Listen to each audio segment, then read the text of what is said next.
Welcome back नाज़रीन। ख़ासतौर पे हम बात कर रहे थे, ख़ासतौर पे आबनाए हुर्मस के हवाले से भी मैं बात कर रहा था। हैदर साहब, मुझे इसमें यह बताएं कि आबनाए हुर्मस के हवाले से हम अभी तक 30 दिन हो गए हैं, बंदिश है और इसके रिपरकशंस, इसको जो है वो तमाम इस वक्त वर्ल्ड जो है वो भुगत रहा है।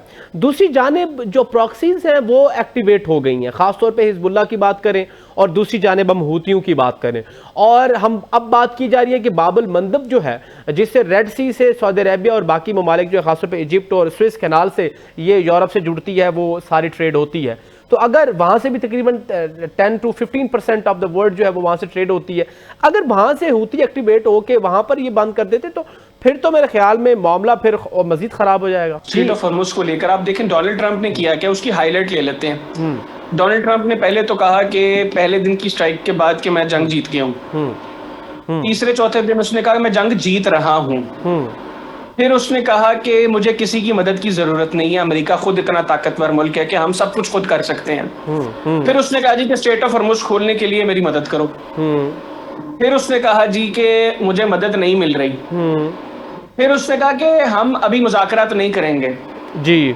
फिर उसने कहा जी कि अब हम मुज़ाकरात कर रहे हैं जी। तो इस सारे मामले के अंदर जो डोनाल्ड ट्रंप की सारी बातें वो तो इंडिकेट करती हैं कि अमेरिका बहुत से मामलात के अंदर, इस जंग के अंदर बेबस साबित हुआ। और उसमें एक बड़ी चीज जो थी वो स्ट्रेट ऑफ हॉर्मुज़ को जो ईरान ने कंट्रोल किया, चोक किया, वो एक बड़ी बेबसी थी कि अमेरिका उसको नहीं खोल पाया। अमेरिका का ख्याल ये था कि ईरानियन नेवी को नो डाउट उन्होंने बहुत नुकसान पहुंचाया है कि उसके बाद शायद अब ईरान के लिए मुमकिन नहीं होगा कि वो स्ट्रेट ऑफ हॉर्मुज़ को चोक कर सकें। लेकिन ईरान ने जो उनके पास जो स्पीड बोट्स हैं और 6000 के करीब बताया जा रहा है कि उनके पास जो है वो मवाद है जो जिससे वो समंदर के अंदर जो है वो माइंस बिछा सकते हैं। और वो इस कदर जो है खतरनाक चीजें हैं कि अगर ईरान वो माइंस बिछा देता है तो उसके बाद दुनिया में किसी मुल्क के लिए ये मुमकिन नहीं होगा कि वो आइंदा आने वाले कई साल तक इस रास्ते का इस्तेमाल कर सके, क्योंकि उसको क्लियर करना बड़ा मुश्किल हो जाएगा। तो ईरान ने वो ऑप्शन जब सबके सामने रखी तो अब इसलिए उसको सीरियसली लिया गया, क्योंकि ईरान ने इससे पहले ये कहा था कि अगर हम पर हमला किया गया तो हम इस जगह को अटैक करेंगे। ईरान ने वो सब कुछ किया।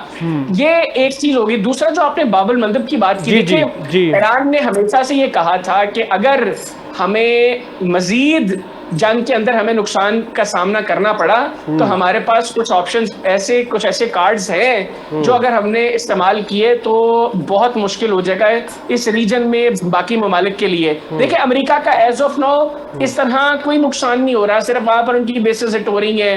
नो डाउट उनका थोड़ा बहुत जो मिलिट्री इक्विपमेंट है वो वहां पर तबाह हुआ है, लेकिन अमेरिका की इकोनॉमी इतनी मजबूत है कि वो इसको बर्दाश्त कर सकती है।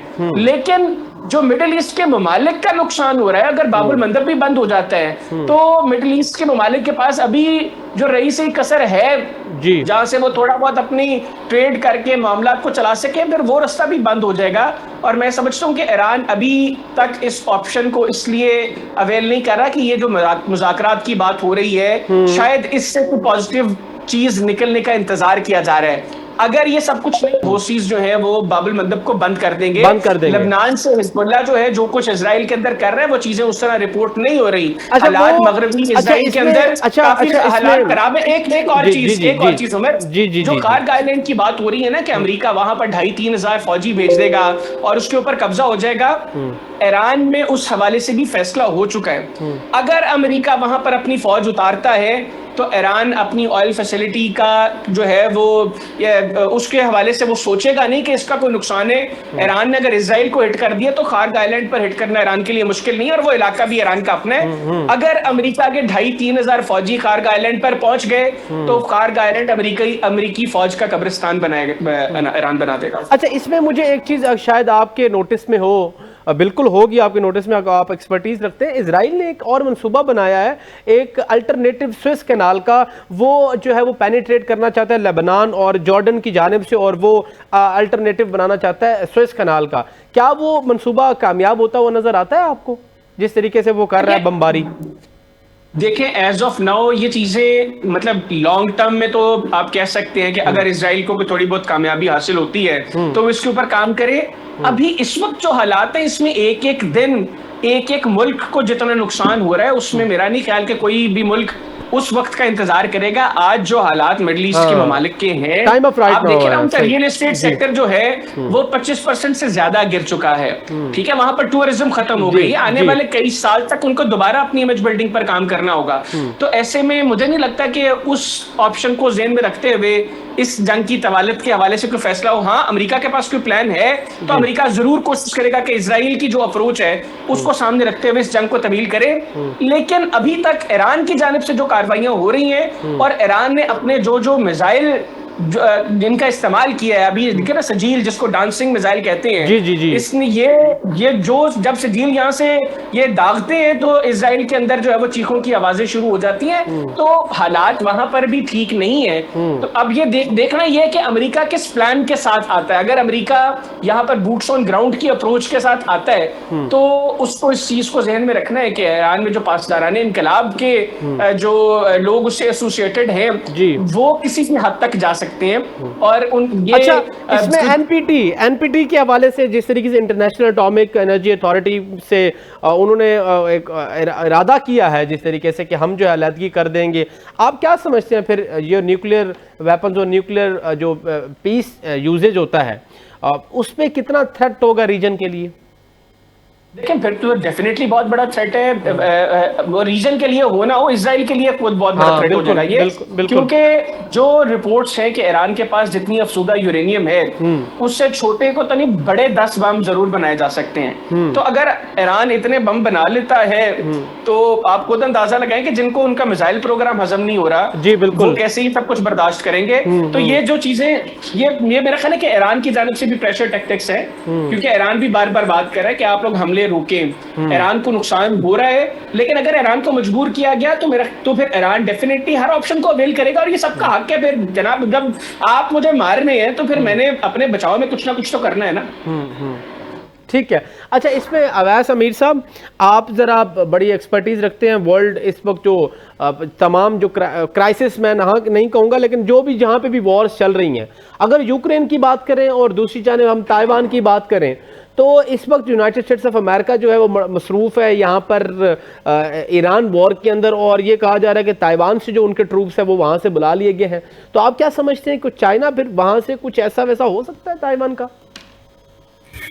देखिए जी, वेस्ट नी दिस साइड। अच्छा, इसमें आपका जो मोड, आप लोगों को ये देखना चाहिए कि in parallel whatever we being या जो भी थी, you have a parallel wars going on. आपने यूक्रेन और रशिया, क्योंकि हर चीज एक वॉर एक दूसरी वॉर को भी सिखाती है, एज केस वुड बी। जिस तरह वो 2 साल से जिस डायरेक्शन से वॉर शुरू हुई उसमें यूरोप, और आपने पोस्ट सिनारियो देख भी लिया कि क्या किस मुल्कों का क्या क्या हाल हुआ और यूरोपियन यूनियन किधर खड़ी है। ठीक है, बिकॉज इस पूरे कॉन्फ्लिक्ट में यूरोपियन यूनियन का बड़ा रोल है, because they were the recent defects जो अभी निकल के आए। तो इस केस में जो अभी हमारा जो सबसे बड़ा सिनारियो बन सकता है और बनेगा वो ये है कि जी China and Russia, as China said कि we will not fire the first fire, लेकिन we will not be allowed for the second. तो इसका मतलब ये है कि चाइना ताइवान या अपनी डिटरेंस तो शो करा चुका है, एज जो प्रॉक्सी में हो रहा है। ये जितनी बातें हैं besides this is although gets a whole commercial deal between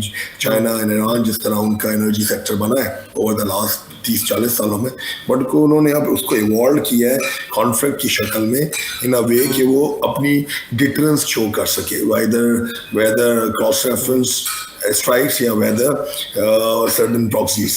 तो इस कॉन्टेक्स्ट में जो अभी सबसे बड़ा आगे रोल बनेगा ना जी, दिस इज वो सबसे बड़ा रोल। आप बिगर पिक्चर से अंदाजा लेके लगा लें, का ऑब्जेक्टिव तो है नहीं ईरान का, तो एज वी सेड कि सुसाइड मिशन है, you know. So apparently you know by the acts or looks of the term you can draw कि वो उसका मिशन क्या है, because the guy who has no mission is actually a suicide mission, you know, let's put it this way. तो इसके लिए इस तनाजुर में ये आगे कॉन्फ्लिक्ट अगर तो सेंस प्रिवेल दोनों सूरतों दोनों जगहों पे अपने लेवल पे होती है, ईरान सबसे पहले नहीं करेगा। This has to come from the west, this is very crystal clear like anything.